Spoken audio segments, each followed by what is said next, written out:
if you're in corporate America, get everything in writing.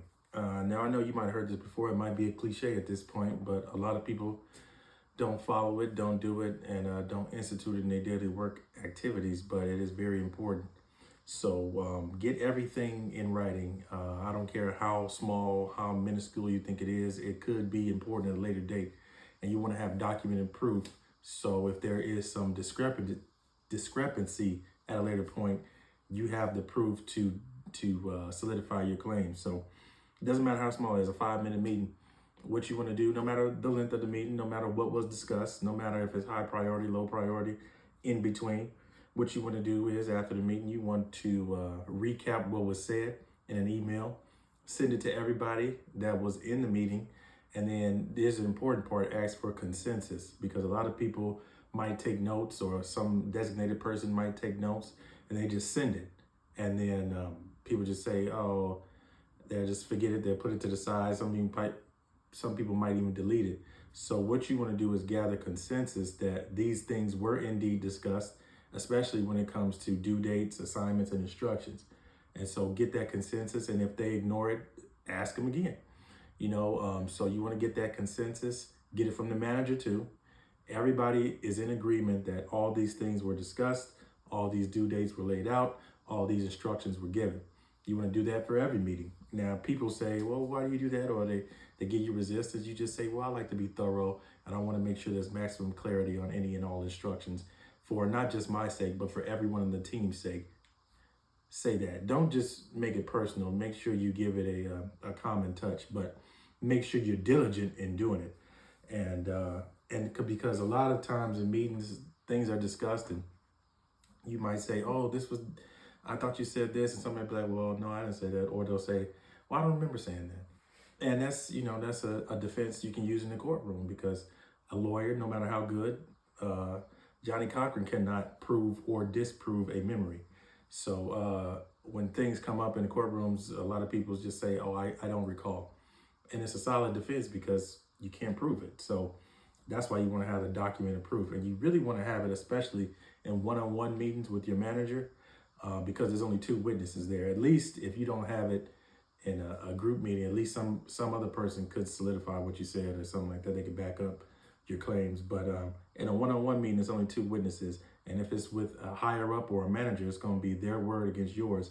And more than likely, their word is going to be taken at face value, and they're going to hand out any disciplinary actions if need be, based on your claim. So it's really important to get that consensus in one-on-one meetings, because a lot of things can be discussed, and then if you say something happened and the manager didn't, you asked out. So I'll give you a personal example. I was asked out. My whole ass was out. My manager was discussing a meeting project, and it wasn't part of my daily work activities, and it was supposed to be due at a later date, and it was just something on the side, and there was no due date set for it, and then at a later date, she came back and said, oh, this is supposed to be due a week or 2 ago. And I'm like, well, when did we discuss that?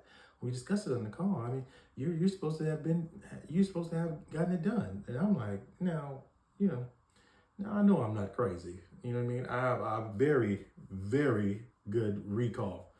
So I knew she was up to something shady when that happened, but I can't expect her to, or anyone actually, to do the honorable thing.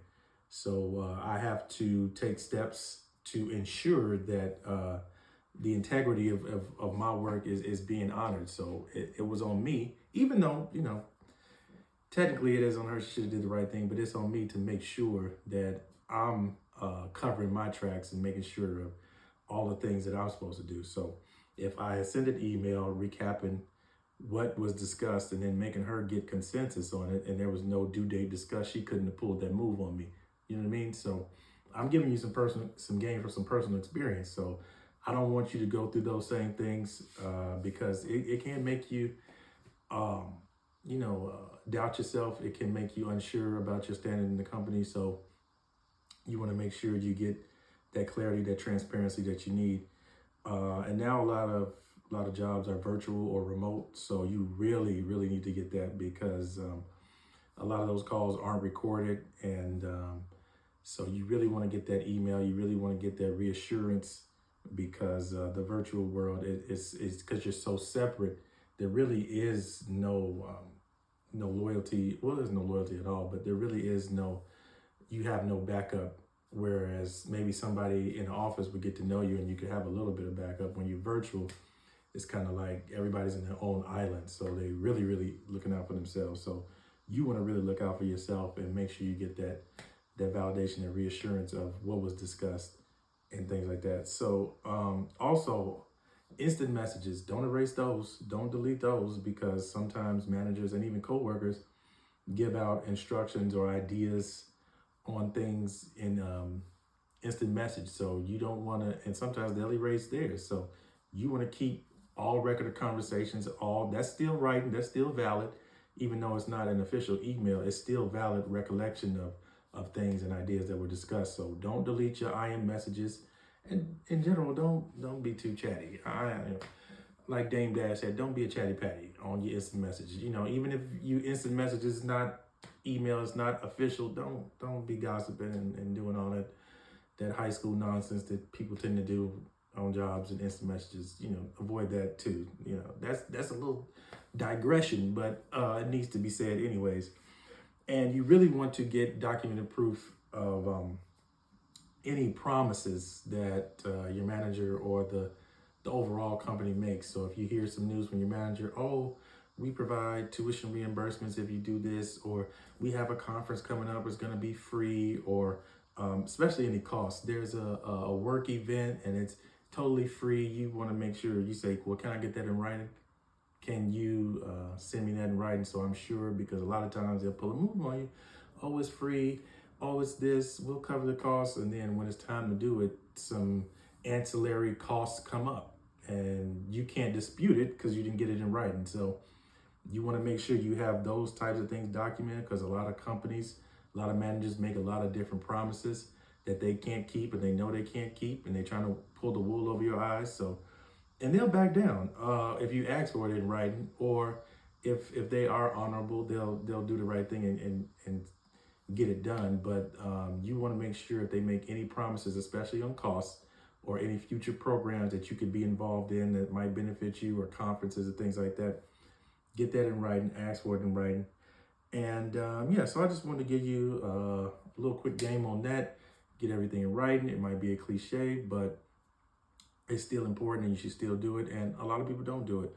So thanks for listening. You can order my book. The link is on my page on Amazon. All right.